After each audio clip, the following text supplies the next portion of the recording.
So the message from the short talk this morning is that we can't control life. It controls us. Then what? And always had a lot of inspiration from the diary of Etty Hillesum, because it just reminds us that you don't have to be a Buddhist in order to really understand the truth of what we're talking about, which is how to be with a bigger, heartful, open, free being and a big heart in the middle of very difficult circumstances, and how it's still possible. And for me, she's great as a writer and her journal. So she was in Amsterdam at the time of the Second World War. The Germans were in Amsterdam. She was in her house. The Gestapo were in the streets. People were being killed, taken to camps.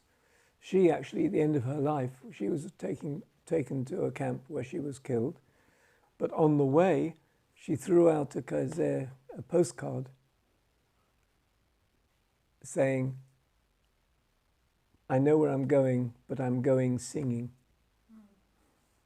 It's so touching. So I'll read to you a piece from her diary. Yoman. I went to bed early last night, and from my bed I stared out through the large open window. And it was once more as if life, with all its mysteries, was close to me, as if I could touch it. I had the feeling that I was resting against the naked breast of life and could feel her gentle and regular heartbeat. I felt safe and protected. And I thought, how strange, it's wartime, there are concentration camps. I can say of so many of the houses that I pass. Here the son has been thrown into prison, there the father has been taken hostage, and an 18-year-old boy in that house over there has been sentenced to death. And these streets and houses are all so close to my own. I know how very nervous people are. I know about the growing human suffering.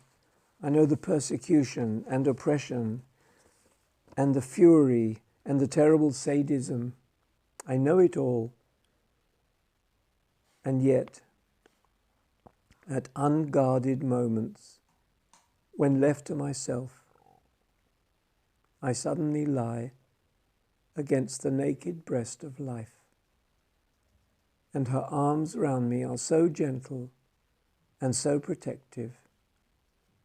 And my own heartbeat is difficult to describe, so slow and so regular and so soft, almost muffled, but so constant, as if it would never stop.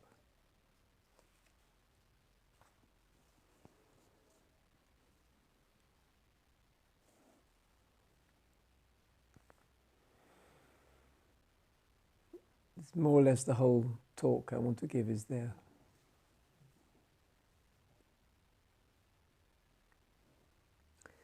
So we can ask ourselves, in whatever situation we find ourselves in, and hers was extreme, how can we feel close to the naked breast of life and feeling protected?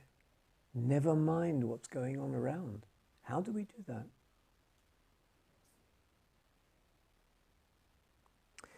And one place to understand is that we can build a protective space within us instead of the protection outside. So usually we have the outside protection, a shirion. Not this, not this, not this. No, no, I can't take that. No, I will not go there. I will go there. I want to escape from that. I want to run away from that, or I want to fight. And I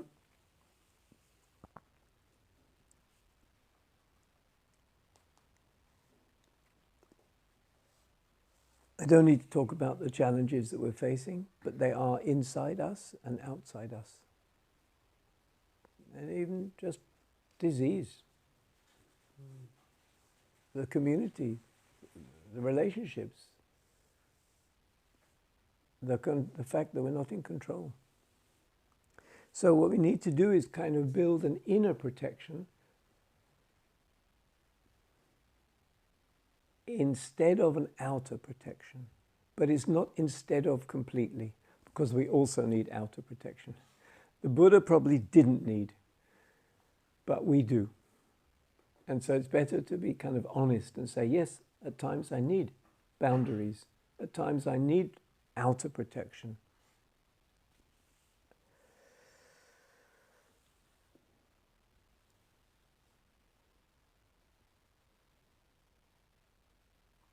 Many times in my own life, I've experienced kind of the track over the many, many years of practice, how the outer protection gets less and less. And it's not that I'm really trying to undo it, but I just noticed that it's not really needed anymore. So I can go into difficult circumstances, and I just find that they don't work. I do what I need to do to look after myself. Go to a doctor, whatever, go to a therapist. Avoid crashing the car. Getting to Mashiv Nefesh on time, so that, because I'm teaching today. Look after things. But it's not about keeping this external boundary, external protection, maintaining it and keeping it strong. It's about letting it go and finding an internal protection instead, invisible one. So what is that?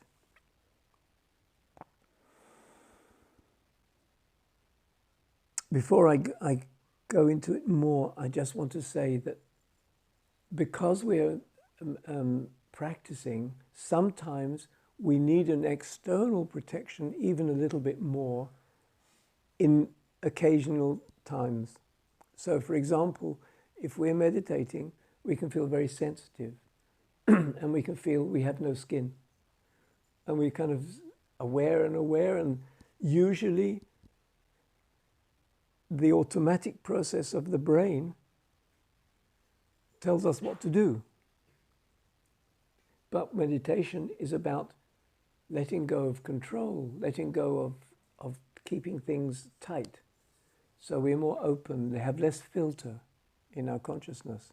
So we can feel very sensitive. Something that isn't really a big deal usually could be very dramatic. Like Vipassana dramas of someone sitting on our cushion can be the end of the world. We feel very sensitive through spiritual life. So sometimes we do need, even there in those places, a little bit more armor. So at times, yes, we're sensitive beings, and we can say this not. I'm going to put a boundary here. I'm going to have protection there. I will not go there. I will not take that pain.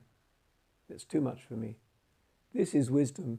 It's not a problem.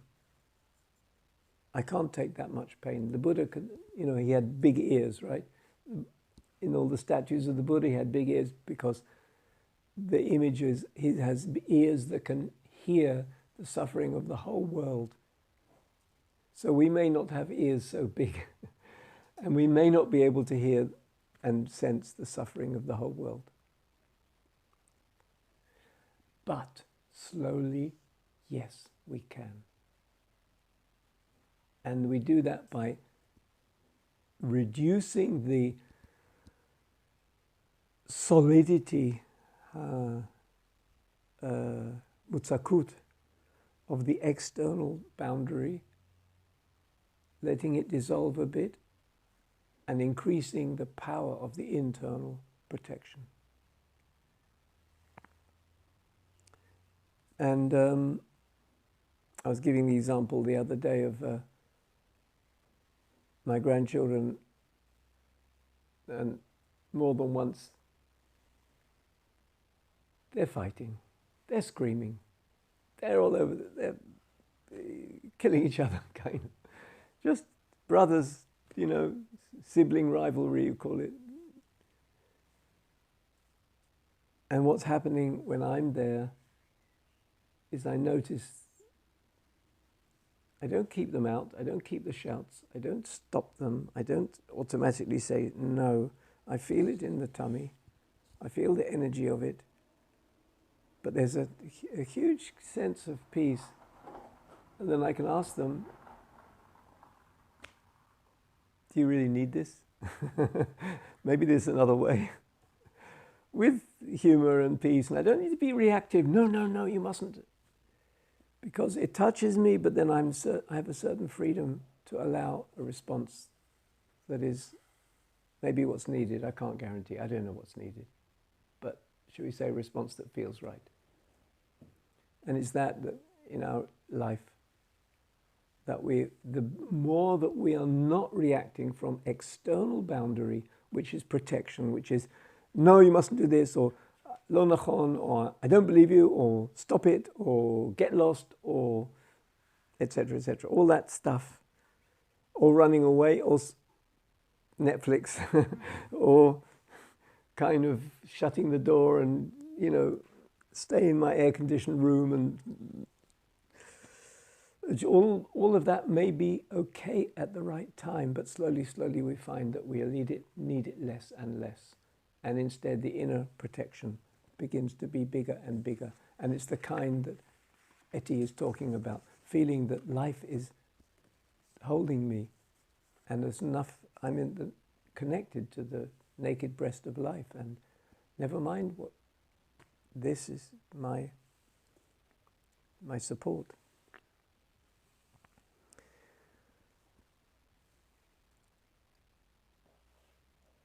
So equanimity is having a space inside where things don't invade, take over, dominate, and knock us down. So the image can be like surfing the waves of change in life, but not being knocked over by them. That's one image. Or having enough buffer, kind of having enough room or space so that we can be like a sponge that will allow stuff to happen.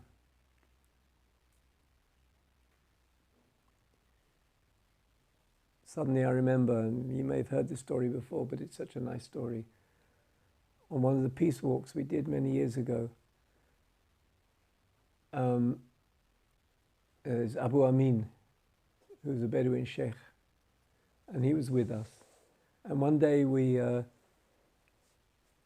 a meeting with the chief rabbi of Akko, and the chief rabbi said to Abu Amin, I see you're an elder, also me.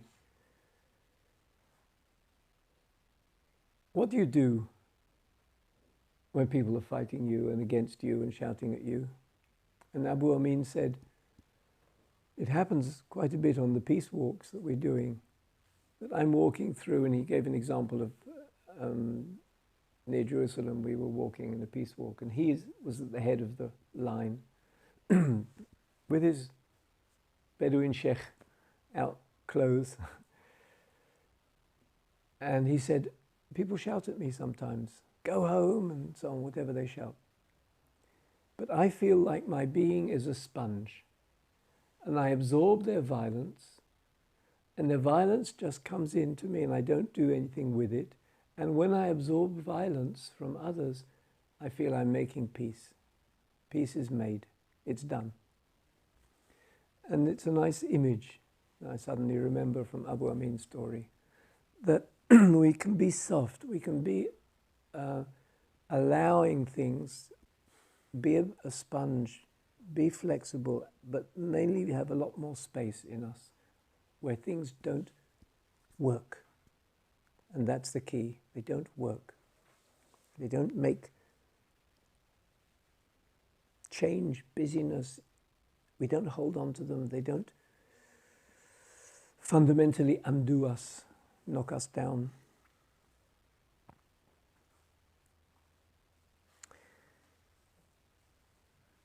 Equanimity is not about equal. It's coming from the same root in English. And it's not about balance. Many of us say that, feel that, oh, I wish life could bring more balance. Is there anybody here that hasn't said that at least once a year? Or, oh, my life is not in balance. I want to have more balance. But forgetting that life it doesn't, because life isn't there to give us balance. Life is out of balance. Everything is out of balance. Balance is just a nice dream. Life will never give us balance. And the image of the barbour, the swan, right, in the water. I gave this image in the last talk as well. The swan, very quiet and very balanced and sliding along through the water, through the river. And underneath the water, what's going on? If you look at the feet of the swan, so the top part can be this. We're not going to find balance. We're not going to find our emotional life is going to take us, is going to sweep us. The external life will be unpredictable. People will be really bad to us, maybe even violent, and it will happen. And then there'll be love and there'll be care, and all of that will be there. So it's not equal life. It's not equanimity is not about equality, to be equal externally, but it's about, in a way, equal inside, meaning that we can allow this and allow that. And how do we do that? Because there's enough space inside. There's enough awareness instead of the me that needs things a certain way.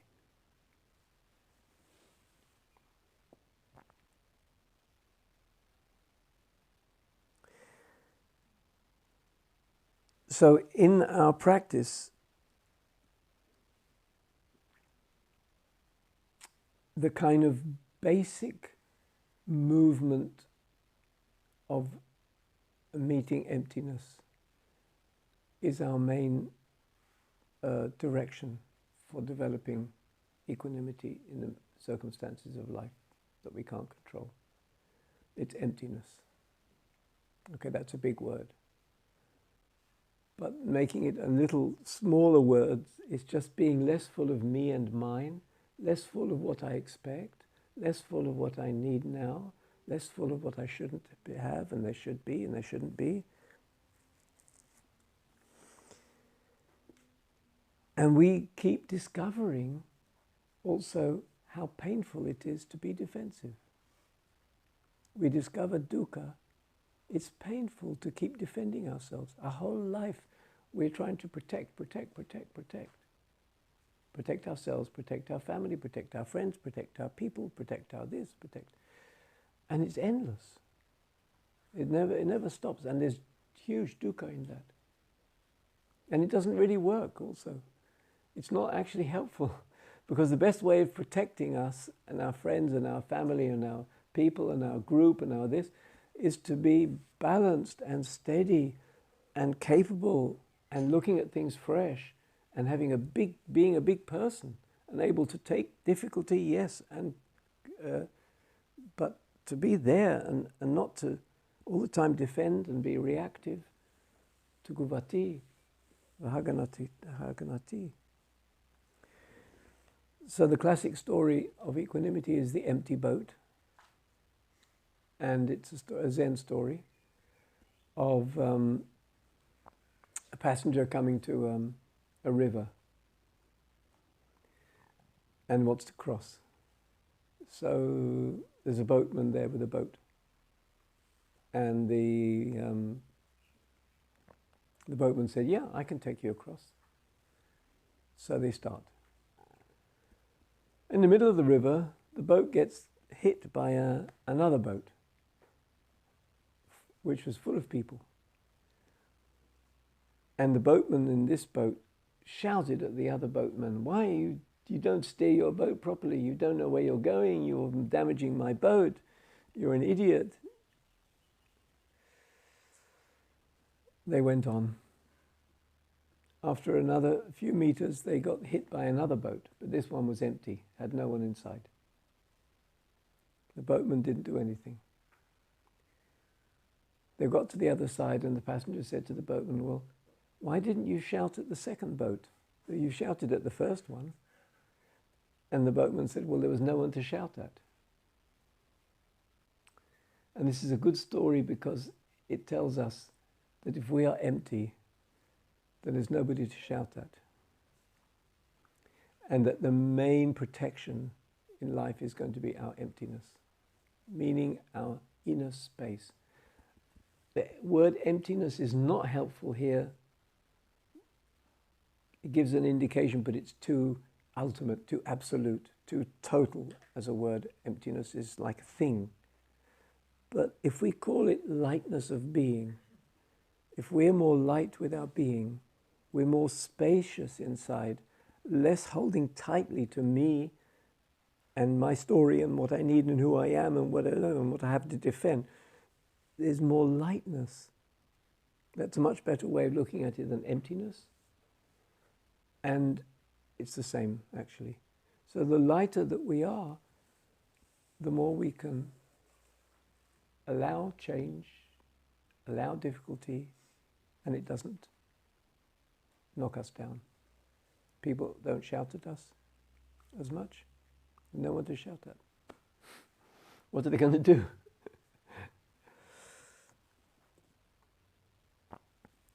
And it goes to a deep place.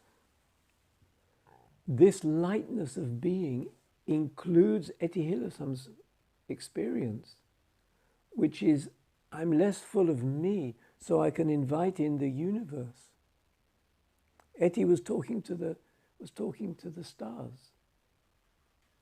Etty was sitting, saying, opening the window, and I feel life as the mother holding me. That means she's not full of herself, Etty, what I need and what's struggling, what's happening outside and the Gestapo in the street. She's allowing that space in her to connect with the whole of life, and from there drawing a lot of inner peace and protection. So our practice can be just that. We practice more, we are connecting more, we connect intimacy with the body, the sounds, the thoughts, the world outside, the plants, the olive trees, with each other. The practice brings us intimacy, and intimacy is instead of protection of me. It's instead of, it opens more space. We connect with the world, and there's less me to defend.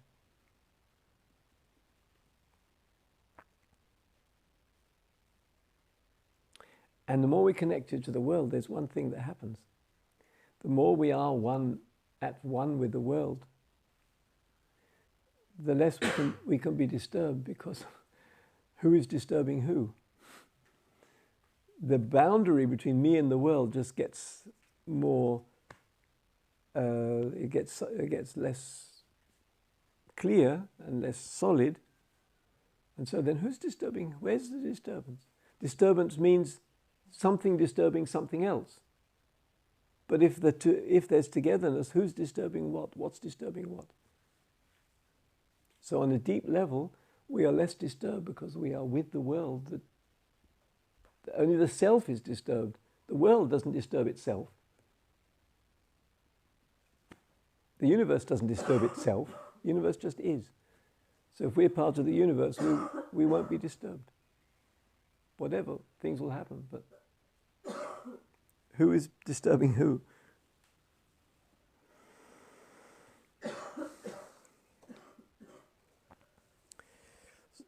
So there is a place here that we do need to work on, and I think we're going to have after this afternoon a small group.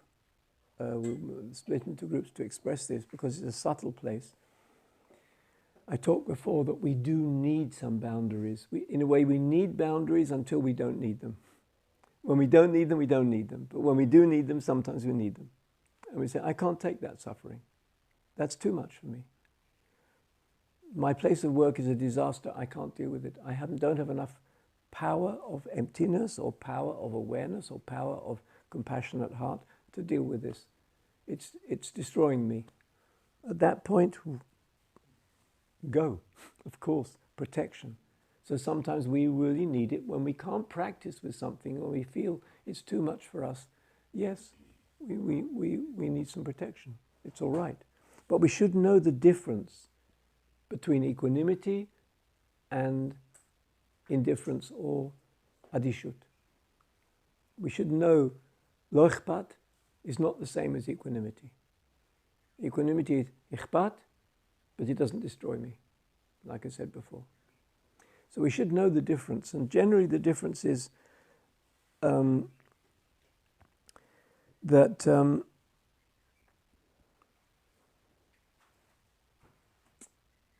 there is a slight dukkha of pain or of price we pay from lo ichpat, from indifference, from adishut.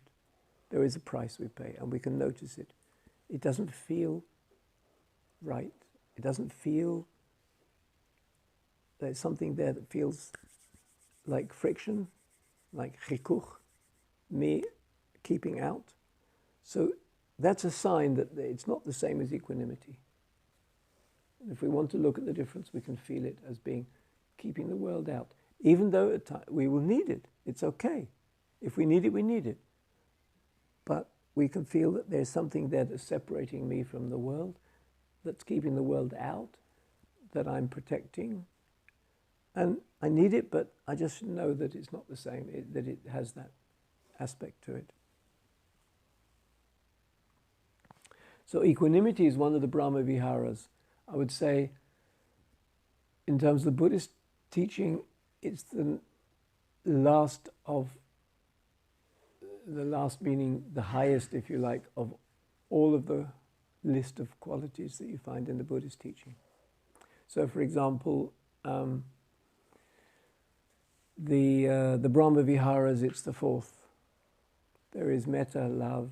There is karuna, compassion. There is mudita, joy.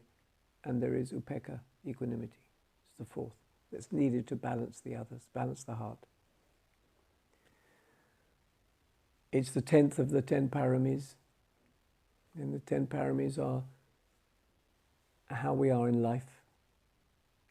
With when we are more aware, how do we act in life? And there's all kinds of guidance on that. Dana is the first one. But the equanimity is the 10th. Equanimity is the 7th of the 7 factors of awakening, which start with renunciation, with exploration, with inquiry, with love. Equanimity is the last. So it's quite a high, but it's also at the beginning. We are talking about it today. It doesn't matter how many retreats we've done here in this room. It's something we need to learn and practice and understand also at the beginning. So it has that.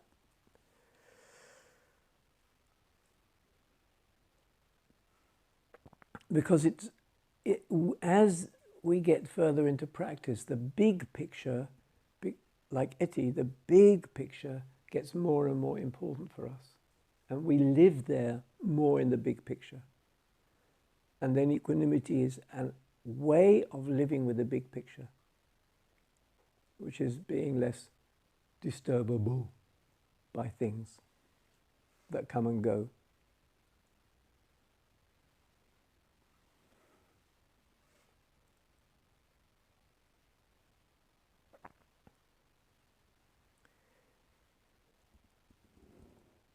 Looking at it from karma point of view,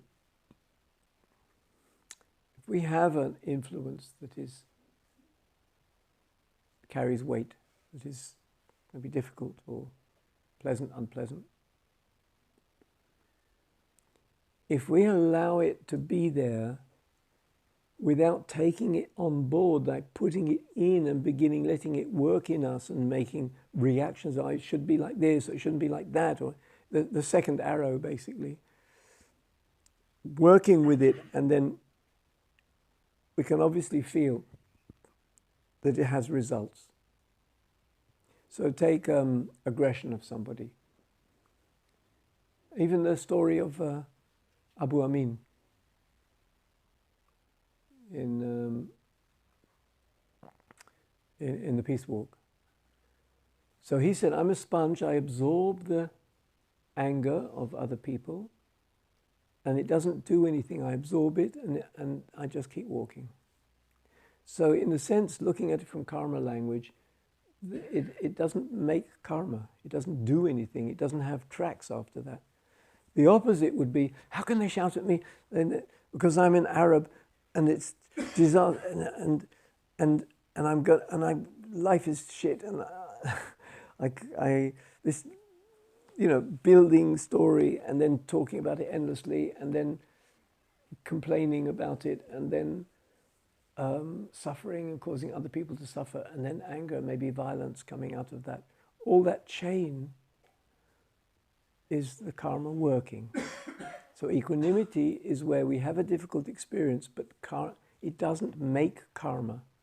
It doesn't make tracks in us. It doesn't change the consciousness, and we're talking from that place, and we're thinking from that place, and we hold it with us, and we take it to bed at night with us.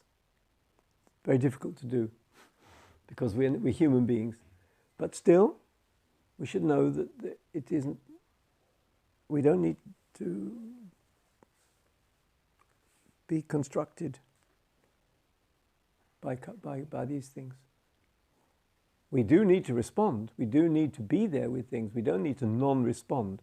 That was Abu Amin's response. Maybe at another time, and this Abu Amin certainly was able to respond differently and tell people this is not wise or this is not helpful. He was a big guy, and for sure he would. It's not that that's the only thing to do is be a sponge.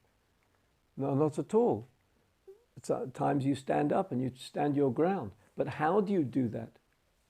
You can stand your ground with equanimity, and you can say, this is not wise, this is not helpful, this is causing suffering, or whatever language you use, or making change in the world. It's not about just giving up and saying, oh, I can't do it, I can't deal with it. It's actually standing your ground, because you're equanimous and you can do it. Dafka, if you're not equanimous, if you don't have the equanimity, it's often too much and you can't cope.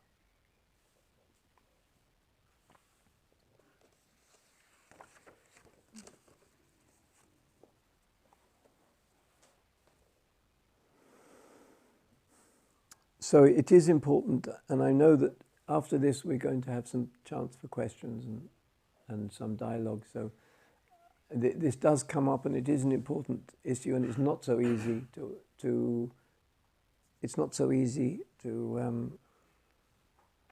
understand it, because it's very natural that we feel that equanimity leads to passivity.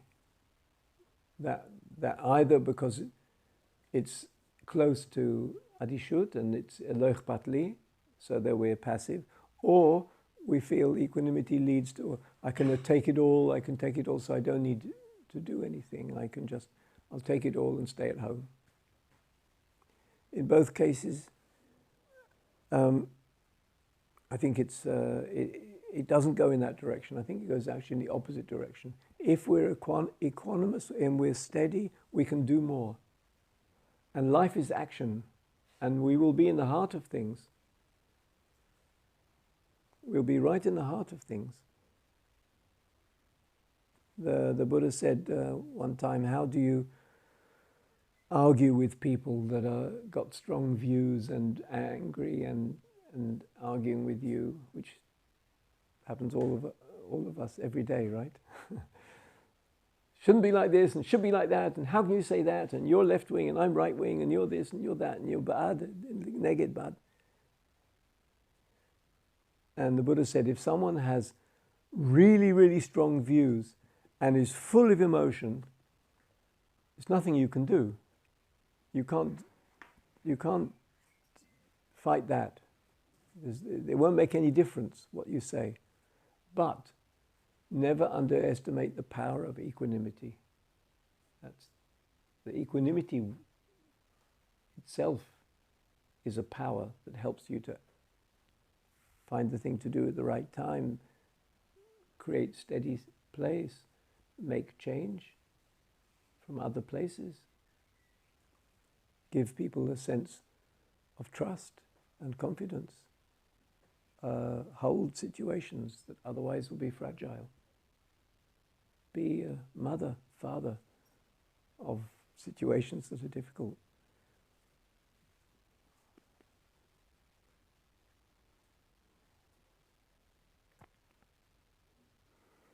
Aikido, talked about it yesterday. Tao. The wind will blow the grass, but it doesn't break because it's flowing.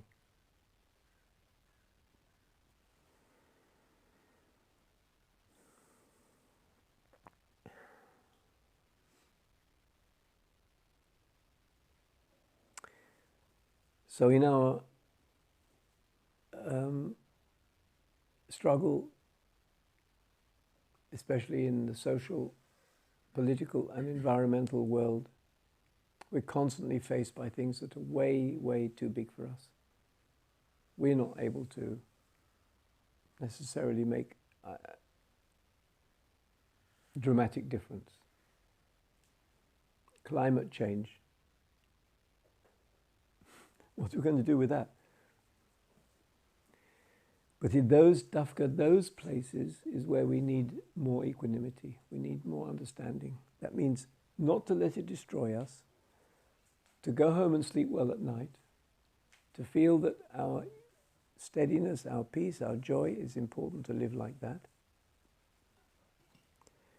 to go out and help others where we can with a balanced mind, and just be aware that if we are invested if we put ourselves into the place of helplessness and it's too big for me and I can't and they're all crazy and it's all them and they're to blame and it's not, and all these projections and constructions and angers and so on, we just know it doesn't really help. It doesn't help the situation, it doesn't help us. Instead, we can find that if we're more equanimous, more balanced, more steady, more freedom inside, we can give a lot to the world. And then not take it home and let it destroy us, because we'll give up also. It won't take long before we're just exhausted. Our heart will be exhausted, we can't cope with it. We need to, if we want to keep our whole life, to be activist. Our whole life. And we will be. Then we need to have that sense of that balanced, confident, steady, open, free energy. And then we'll find it'll just happen naturally. Things will happen naturally. We will help, not because of karma, but we will help others or help the world, because that's natural. What else to do with our life? It happens by itself. Just like a mother will feed a child. Not dead. I have to make. It's no theory. It's not about theory. I should. It's just natural. It just happens by itself. We feed our body. Happens by itself. So we feed our society. Happens by itself. But equanimity allows us to do that.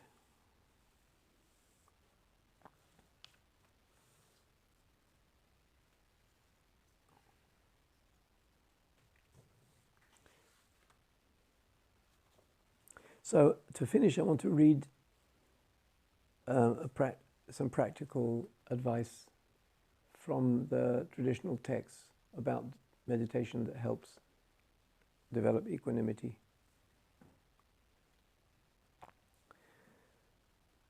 Develop meditation that is like the earth, for then pleasant and unpleasant contacts with the world through the senses will not invade and take over the mind. Just as all kinds of things are thrown into the earth, and the earth is not disgusted, but just absorbs it all.